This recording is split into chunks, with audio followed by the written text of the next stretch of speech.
never supposed to live a life like this. Though it's way too good, not as rich as I should. What's up, Dolphin fans? Welcome back to another episode of the FinZone Podcast, where we dive deep into all things Miami and NFL related. I am your host, Donji Young, and today we have a very special guest, the host of the Phins Football Podcast, the one, the only B-Trill. Welcome to the show. Thank you. Thanks for having me, bro. Always appreciate it. Glad you're here. So let's break the ice real quick, all right? Tell the fans a little bit about your show. Yeah, Phins Football Podcast. So I actually, young podcast. I started it last season. I started off just with a YouTube channel, and that was crawling. It was barely growing. I was probably maybe getting 4 or 5 views an episode, and I was stuck at like 50 subscribers, and it wasn't doing anything. I'm like, all right, what do I got to do to rebrand, rechange? And the thing that I did is just branched out. TikTok blew up. And I've only been on TikTok, 3 months, and we're already at the same stats. I know you just hit 900 followers. I'm a little bit behind you. Should be hitting 900 in the next couple days here. I'm over 860. So I'm liking the way TikTok is actually hitting the right audience to getting the right views. I don't know if YouTube just stalls on that point, but that's kind of where my channel started. I'm liking the different channels. I put it on Facebook, Instagram, X, known as Twitter, but I do anything to get it out there, word of mouth. But yeah, any daily updates, Dolphin news I put out there. Some of the main stuff is I keep up on the injury reports. Before the games, I do the inactives. After the games, I do those instant reactions and recaps and stats and any Dolphin news that pops up. AFC Defensive Player of the Week, as we seem to be winning often. So it's good news that I get to spread. I mean, as a Dolphins fan, I'm reading up on that news anyways. Might as well share what we have done the research on. Yeah, so. and you know what? That brings me into my next question. So, what made you decide to go to the route of actual reporting instead of just giving your opinions like so many of us do? Yeah, so I actually have a degree in this. I have a bachelor's degree in broadcast and visual communications, they call it. So I started off in college doing their radio show, and they had kind of like their own little sports center where I would, go to games, interview the players and coaches afterwards, and then we'd have a little studio show where we actually showcase the interviews and showed highlights and stuff like that. So that's where my interest drawn in, and I was like, all right, dream goal, I want to work for ESPN. So I try to do as much as I could to kind of build my resume, build my career.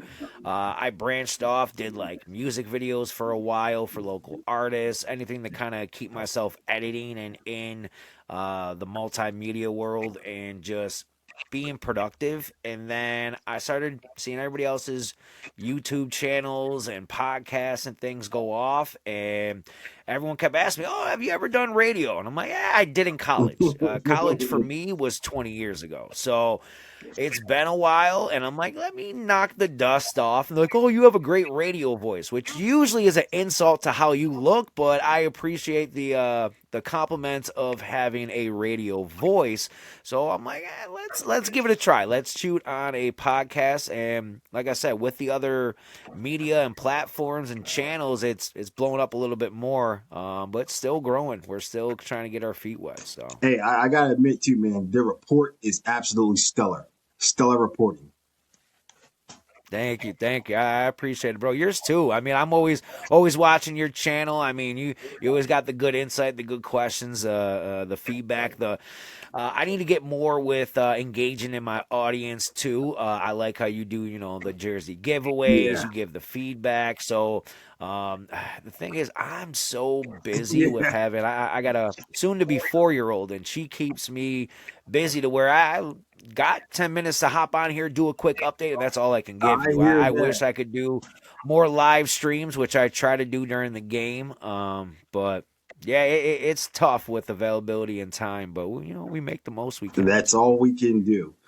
And so, how did you become a Dolphins fan? Yeah. So, as I tell everybody, which I'm proud of, I am an hour from Buffalo. So Yeah. I am behind enemy lines. Yes. If you know where the Buffalo Bills training camp is, that is 5 minutes from my house. Oh, So man. they're everywhere. I'm surrounded by Bills fans, whether I go to the office, whether, I date somebody and they have to be a Bills fan. It's just my whole life surrounded by Bills fans. Actually, my own family member, my cousin, he actually was a Buffalo Bills. He was a Dolphin for a day, but he used to play in the NFL back in the 80s. He was a defensive end, Scott Verkus. He was a rotational player. He basically was a defensive end most of his time for the Buffalo Bills. This is back when we had the Colts in our division. He was a Colt. He was a Patriot. He was a Buffalo Bill, and he was a Dolphin for a day. He basically hop off the plane. What was that? I said the most important one. Exactly. Yes. He said he hopped off the plane. He met Don Shula. He met Dan Marino, and he was traded to the Colts the next day. So, or picked off waivers, something like that. So, like I said, he was just a rotational player, but he was sacking the best. John Elway, Jim Kelly, Dan Marino. He was sacking them all. I think he's got 9 career sacks. So. Not bad for someone off the bench, Hey, but that's a story, he always though. gives Those me are crap stories. every time because he's a Bills player and fan, and I always show up, every holiday, every family reunion, head to toe. Now I got my daughter head to toe in Dolphins gear, and he just shakes his head. But it started with really my grandfather gave me a winter jacket when I was 5, and I liked the colors. And I started watching football, and I preferred Marino over Kelly, Oh, yeah. and that's kind of where it started. And I call it the gauntlet where I live because wherever I go, I get mocked, yelled at, screamed at by Bills fans of, oh, squish the fish. I walk into a store, oh, I would serve you, but you're a Dolphins fan. I get that day in, day out to where it's funny. I went to a Dolphins game in Miami. I'm at the hotel and I asked for something. She's like, oh, I would help you, but you're a Dolphins fan. I was like, what's funny is I hear that all the time when I'm in Rochester because I'm an hour from Buffalo, but I didn't think I would hear it in Miami. But yeah, that's where it started. From there, it grew. Marino to now. So I hear that. I definitely hear that one. Since we're talking about the Dolphins, let's just dive into some Dolphin takes, all right? So, yep. how would you describe the season so far? So the off season, I as every off season, I have high expectations. We pick up a player, I look at the highlight reel, I'm like, that's who we're getting, and then the high expectations don't meet it. With this off season, it was different. We dumped some high caliber players, tried to replace some. I mean, honestly, some of the moves that Chris Greer did, we looked at it at first and didn't think it was good, but in the end, we're getting better. Of course, you losing Jalen Ramsey, losing Javon Holland, now Jalen Phillips during the season and in the trade. Our defense took a hit, but as of right now, if you take a step back, if we were healthier, we would honestly be a lot better because I think the weakest part is our secondary. Correct. And if we had Storm Duck, if we had Cater Kohu, Juju Brents looked decent, but then he went down after he started to show his talent. That hurt. Hurt. But and I mean Jack Jones and Rasheed Douglas on the outsides, they're actually playing pretty good now. I'll take them. Yeah, that's what I'm saying. And I like the bigger cornerbacks. I miss like when we had Sean Smith. Oh, yeah. I like that. Remember back? Yeah, because he was a bigger corner. That's who Juju and Rasheed Douglas remind me of. Just the longer arms, longer body. But with overall, I think we had to change who we were as a team to finally start winning because it was all about Mike McDaniels and his read options and his pre-play snap motion and all the different reads that were done. Now, just run the rock, man. Got our offensive line they're not pass blockers. They're not. Jonah, he's not a pass blocker. Mm-mm. Patrick Paul, he's not a pass Mm-mm. blocker. Aaron Brewer, he is a zone blocking center. So when we start to run the ball and we got that three-headed monster now, if the defense is playing like it's playing, if we get better, honestly, I mean that is how championship teams are built. Defense and running games. That's it. And then we just need Tua to not turn the ball over. There you go. We need him to not do what Jalen Hurts did. Oh my God, that was terrible. At the end of the game, right? Oh, I got Jalen Hurts as my fantasy quarterback, and 2 turnovers on one play and 3 interceptions and a fumble, and. But as a whole with the team, I think if we started this win streak earlier, we would definitely be considered a playoff team. Absolutely. Now the fact that we need to back our way into the playoffs with a lot of help, it doesn't help the season, but it shows towards the future. It shows who some hidden gems are. So I would agree. About speaking of showing who the hidden gems are, let me ask you this question. What's something that the national media doesn't get about this team?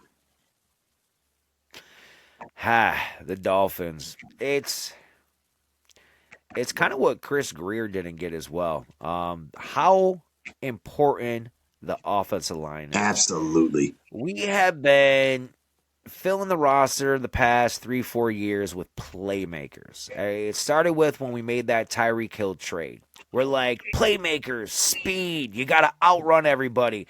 It's not about fundamentals, about the mental aspect of the game is kind of lost when all we're doing is just speed out there. That's it. Now that we're actually becoming more physical, that's really the name of football. That's it. That's the name of the game. We try to be a track team on a football field, and it's not really going to work. I mean, it kind of reminds me in basketball, like you can be as fast as you want, but it's really the big man that wins. It's a big boy sport. I mean, you got to think about it. We kind of weren't really anybody until all of a sudden Darren Waller wanted to pop his head up, come out of retirement, start scoring touchdowns, and that kind of sparked this team. They were like, oh, okay, we can actually win games. And it had to take a giant to do it. He's what, 6'6", Yeah, 6'8"? he's a big guy. Like he's a big guy. He's a giant. Yeah, but you're absolutely right. The football, in order to build a successful team, you have to start from the inside out, not the outside in. Yeah. Trenches. That's it. All right, so fantasy play here. If the playoffs started today, what's your confidence level in the Dolphins? They've been playing better. If we play this lights out defense, I mean, it's really all about the control of the trenches. And if our defensive line produces the 6 sacks like we did and gives our secondary the time and space to make these 3 interceptions as we did, I got good faith in them. It's the defense, man. The defense really will win the game. Tua, we blew out the Jets. Tua didn't even have 150 yards passing. Did not. Or what did he have, like 160 or what? Yeah. Like, it was subpar game, Yep. but we won the game and we destroyed because we had a running game. And that's what I've been leaning on since the offseason. That's what I've been preaching about. If we got a 3-headed monster going, we're unstoppable, honestly. I mean, you get any running game going. The only reason the Colts were anything is because of Jonathan Taylor putting up as much as he was every game. Yep, I couldn't agree more. All right. Moving on to our next segment. This one is called Fin or Fiction. So this is where I'm going to throw some things at you, and you're going to tell me if it's fin, which means you're buying it, or fiction, which means get it out of here. All right? So The first one. Tua finishes with over 3,000 yards passing this season. Ooh. What is he at right now? He's low right now. He's pretty low. He's at, I think he's at 23 something. If he's at 23, possibly. I mean, because that's averaging. We got what 5-6 games left, so that's averaging a little over 200 a I game. think we got 4 left. It's possible. We got 4 left now. Oh man, yeah, I forget bye week Monday night game. Yeah, yep, okay. Yeah, with that, okay, so you're looking at no, I don't see it. I'm gonna say fiction, just because I think we lean more on the running game, and without Tyreek Hill there, I mean it's been a waddle, but our tight ends really have been showing out. Greg Dulcich, he's a hidden gem, I think. Yes, sir. Yes, sir. All right. Miami ends the year with a top 3 defense. Possible. I say possible because of who we're facing as well. So we got Aaron Rodgers we're facing, banged up. Yep. We're facing Joe Burrow, who is banged up. Yeah, Joe Burrow can still put up numbers, but he's banged up. And then Baker's going to be tough, and the Patriots are going to be tough because the Patriots, they actually have a good running game as well. But I think it's possible. I mean, the way that Jordan Brooks is playing in the middle of this defense is just lights out right now. He's everywhere. Everywhere. All right, so that one's going to be a Fin then. Yeah, yes. Okay. All right. The next one. The Dolphins will be another AFC powerhouse before the season's end. Oh, powerhouse. So as of right now, if you look at history, I guess you could say the Steelers would have been, but with the roster right now, no. Bengals, their record doesn't show it. Their roster could, so they're not a powerhouse. We do have to face the Patriots. There you go. But the Patriots, it's going to be last week of the season. Yep. They're going to have the first round locked up. They're going to be resting all their starters. So I say we beat the team, but we're going to be beating their second strings. I wish I could say we get into the playoffs. I hope we get every domino needs to fall the right way for us to get into the playoffs. But if that happens, I say some things could happen. Absolutely. I say we could possibly win one. It all depends on the running game. It all depends on the running game. All right. Let's see here. A Dolphins defender finishes the season as the NFL leading tackler. Oh yeah, without a doubt. JB, Jordan Brooks, Brooksy. He is getting that title. I mean, he's already, what is he at right now? He's at like 150 already. Like, it's insane. What? And he's got a good gap. Yeah. He's got like 20 over the next guy. Like, he averages 15 to 20 a game. It's ridiculous. Like, that man, every time I'm watching the game, there's JB again. There's Brooksy again. He's the only one that could tackle. It doesn't matter if it's behind the line of scrimmage or 20 yards downfield. Jordan Brooks is making the tackle. I don't know where everybody else is. Everyone else is getting blocked. That's what it is. He is in the play. I hear that one. Yeah. All right, so there's another Fin there. Okay, last one. A-Chain puts up a 200-yard performance before the season's out. Ooh, yep. I'm going Fin as well. All right. So, A-Chain has been our offense the entire year. Yes. Even when we're getting blown out, he's still getting 100 all-purpose yards. Yes. Whether he's catching for 80, running for 60, it doesn't matter. A-Chan is our offense.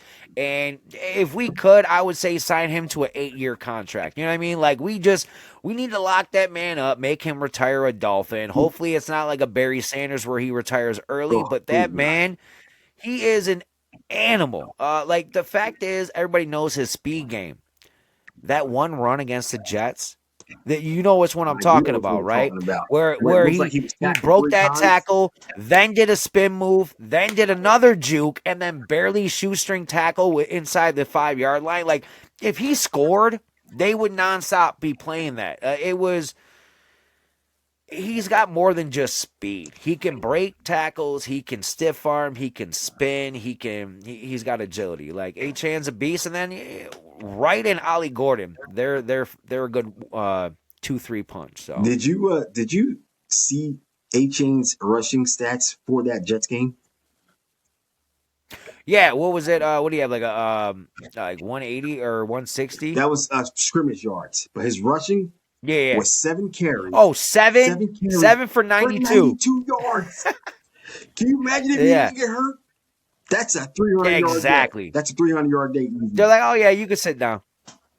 Reminds me of that Denver game, man. He went off on that game. He went off in the Denver game. Yes, he did. All right. Man. Thanks for playing Fin or Fiction. So now we're going to move into our next segment, which is called Rapid Fire. This is where I'm going to hit you with some questions, and you just say the first thing that comes to your mind, all right? Okay. All right. So, first question. Most underrated Dolphin right now?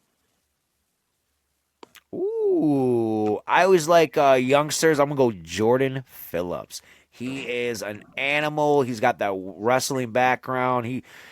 He's a future guy. He's a future guy. I like that pick. I really do. All right. Who scores first this week? Waller or Waddle? I wish I could say Waddle because I got him on fantasy. I want to be doing the penguin dance in the end zone, but just touchdown to ratio with snaps, you got to give it to Waller. Whenever that man is on the field, he's catching a touchdown pass. So I'm going to give it up to Waller. All right. I'm going to say he has more touchdowns than Kyle Pitts. Yeah, you know what I mean? Woo. Yeah. All right. Oh, does he get a trifecta? That would be nice, wouldn't it? All right.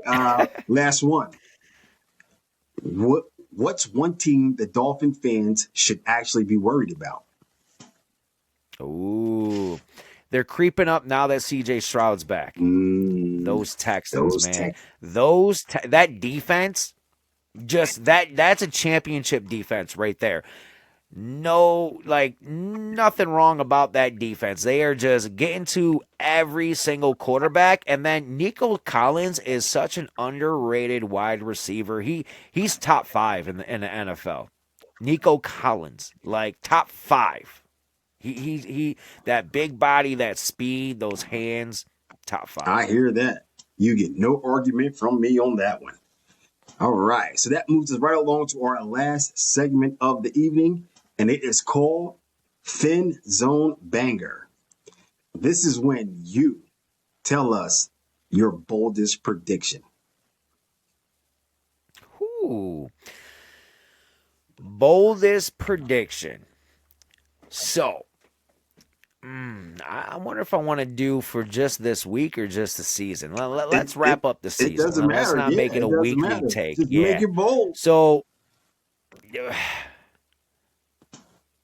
Miami not only makes the playoffs, but we win a playoff game on the road. Yeah, so boy! As of right now, I'm looking at the playoff tree, and I say whoever wins the South, we're probably going to be playing.